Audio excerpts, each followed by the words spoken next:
কাইলৈ সমগ্ৰ দেশে উদযাপন কৰিব ৭৯ সংখ্যক স্বাধীনতা দিৱস।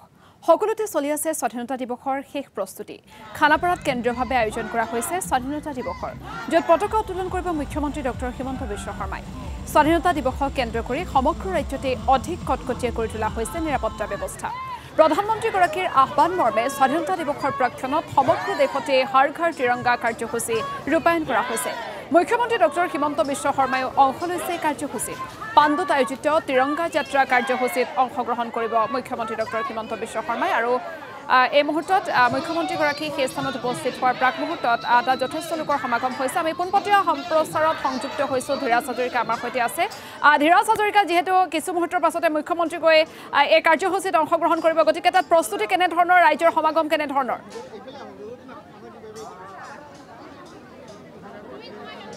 চাওক, যিহেতু স্বাধীনতা দিৱসলৈ মাজত মাত্ৰ এটা দিন বাকী, কিন্তু আজিৰ দিনটোত প্ৰধানমন্ত্ৰী নৰেন্দ্ৰ মোদীৰ আহ্বান ক্ৰমে দেশৰ প্ৰতিখন ৰাজ্যতে তিৰংগা যাত্ৰা উলিওৱা হ'ব। আৰু এই মুহূৰ্তত মই উপস্থিত আছোঁ পাণ্ডুত, আৰু পাণ্ডুৰ এই অঞ্চলৰ পৰাই পাণ্ডু মহাবিদ্যালয়লৈ মুখ্যমন্ত্ৰী ডক্টৰ হিমন্ত বিশ্ব শৰ্মাৰ উপস্থিতিত তিৰংগা যাত্ৰা উলিওৱা হ'ব। এই মুহূৰ্তত মই পৰিৱেশটো আপোনালোকক দেখুৱাবলৈ চেষ্টা কৰিছোঁ। মোৰ সতীৰ্থ অৱনী বেজবৰাই আপোনালোকক দেখুৱাব।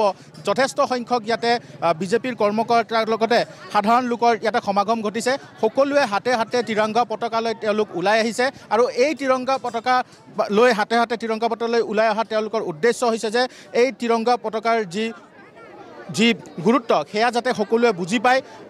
ভাৰতৰ প্ৰতি সকলোৰে যি দায়িত্ব, যি কৰ্তব্য, সেয়া যাতে সাধাৰণ নাগৰিকসকলে বুজি পায়, তাৰ বাবে এই তিৰংগা যাত্ৰাৰ উলিওৱা হৈছে। এই মুহূৰ্তত আমি আপোনালোকক দেখুৱাবলৈ চেষ্টা কৰিম যে বিজেপিৰ যিসকল কৰ্মকৰ্তা আছে তেওঁলোকৰ উপৰিও আন যিসকল মন্ত্ৰী বা যিসকল সাংসদ তেওঁলোকো আহি ইয়াত উপস্থিত হৈছে। সি সতীৰ্থ অৱনী বেজবৰাই সেই দৃশ্য আপোনালোকক দেখুৱাব। আচলতে এই যিটো যাত্ৰা তেওঁলোকে আৰম্ভ কৰিব, ক'ৰ পৰা কেনেদৰে হ'ব, ইয়াৰ উদ্দেশ্য কি, এই সকলোসমূহ আমি তেওঁলোকৰ পৰাই জানিবলৈ চেষ্টা কৰিম। মই দেখুৱাইছোঁ, এয়া হৈছে পাণ্ডুৰ দৃশ্য। পাণ্ডুত যথেষ্ট সংখ্যক লোকৰ ইয়াতে সমাগম ঘটিছে, আৰু সকলোৱে ওলাই আহিছে হাতে হাতে তিৰংগা পতাকা লৈ তিৰংগা যাত্ৰাৰ বাবে। আৰু কেইটামান মুহূৰ্তৰ বাবে আমি অপেক্ষা কৰিব লাগিব, কাৰণ মুখ্যমন্ত্ৰী ডক্টৰ হিমন্ত বিশ্ব শৰ্মা যেতিয়া আহি উপস্থিত হ'ব তাৰ পিছতে এই ৰেলীৰ শুভাৰম্ভ কৰা হ'ব। প্ৰথমে আপোনাৰ ওচৰলৈ আহিছোঁ। মই দেখিছোঁ খুব সুন্দৰ এটা আয়োজন কৰা হৈছে। ক'ৰ পৰা কেনেধৰণে গোটেই ৰেলীটো আয়োজন কৰা হৈছে? চাওক, আমাৰ গুৱাহাটী মহানগৰ জিলা আৰু জালুকবাৰী মণ্ডল আৰু সকলো আমাৰ দলৰ জ্যেষ্ঠ কনিষ্ঠ সকলোৱে আমি একত্ৰিতভাৱে এই তিৰংগা যাত্ৰা আমি আৰম্ভ কৰিব ল'ম কিছু মুহূৰ্তৰ পিছত। আৰু আমাৰ মাননীয় মুখ্যমন্ত্ৰী ডক্টৰ হিমন্ত বিশ্ব শৰ্মা ডাঙৰীয়া ইয়াত তেখেতে অংশগ্ৰহণ কৰিব।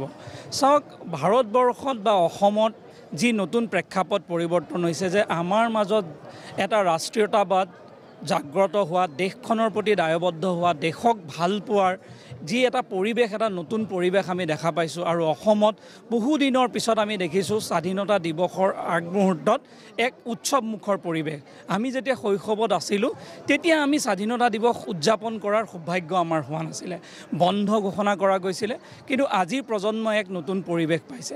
সেইকাৰণে আমি ইয়াক কেনেকৈ উদযাপন কৰিব পাৰোঁ, আমাৰ মাজত দেশভক্তি কেনেকৈ জাগ্ৰত কৰিব পাৰোঁ, আৰু দেশখনৰ প্ৰতি যে আমাৰ দায়বদ্ধতা আছে, আমাৰ যে দায়িত্ব আছে, আমাৰ কৰ্তব্য আছে, সেইটো যাতে প্ৰতিজন নাগৰিকে অনুভৱ কৰিব পাৰে, সেই প্ৰয়াস ভাৰতীয় জনতা পাৰ্টীয়ে কৰিছে।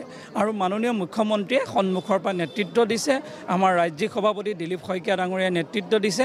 আমাৰ প্ৰায় 433টা মণ্ডলত আমি এই কাৰ্যসূচী লৈছোঁ, যাতে সমগ্ৰ অসমত এই কাৰ্যসূচী হওক, প্ৰতিটো বুথত হওক, প্ৰতিখন গাঁৱত হওক, প্ৰতিখন মহানগৰ বা প্ৰতিটো চহৰত এই অনুষ্ঠান যাতে আয়োজন কৰিব পৰা যায়, আৰু প্ৰতিগৰাকী নাগৰিক যাতে ইয়াৰ লগত জড়িত হয়, এয়া প্ৰয়াস।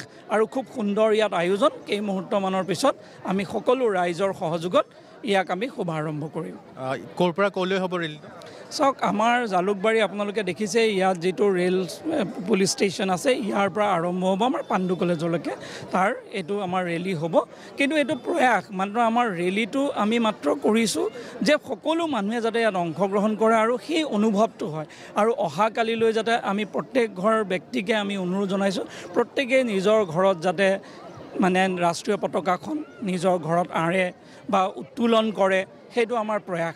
হৰ ঘৰ তিৰংগা আমি কাৰ্যসূচী লৈছোঁ, যাতে প্ৰত্যেকজন মানুহে যাতে পতাকাখনক সন্মান কৰি নিজৰ ঘৰত যাতে পতাকাখন লগায়। আৰু ইয়াৰো এটা খুব সুন্দৰ কাৰ্যসূচী ভাৰতীয় জনতা পাৰ্টীয়ে কৰিছে। সেই গোটেইখিনি মানে দেশখনৰ সমগ্ৰ দিশ নতুন প্ৰজন্মই যাতে অনুভৱ কৰিব পাৰে আমাৰ যিসকলে স্বাধীনতা সংগ্ৰামীসকলে যি পৰিশ্ৰম কৰি দেশখনৰ বাবে তেওঁলোকে আত্মবলিদান দিলে সেই সকলোকো যাতে স্মৰণ আমি কৰিব পাৰোঁ ইয়াৰ মাজতে দেশ বিভাজন হৈছিলে এই বিভাজনৰ মুহূৰ্তটো যাতে আমি কেতিয়াও পাহৰি নাযাওঁ যে দেশখনো খণ্ডিত হৈছিলে আৰু ভৱিষ্যতে দেশখনক একত্ৰিত কৰি ৰাখিবৰ বাবে আমি যাতে সংঘবদ্ধ হ'ব পাৰোঁ সেয়া আমাৰ প্ৰয়াস ধীৰাজ হাজৰিকা আপোনাক এই মুহূৰ্তত ধন্যবাদ জ্ঞাপন কৰিছোঁ আপুনি পাণ্ডুৰ পৰা পৰিৱেশ দেখুওৱাৰ বাবে মুখ্যমন্ত্ৰীগৰাকী উপস্থিত হোৱাৰ লগে লগে আমি পুনৰ আপোনাৰ সৈতে সংযুক্ত হ'ম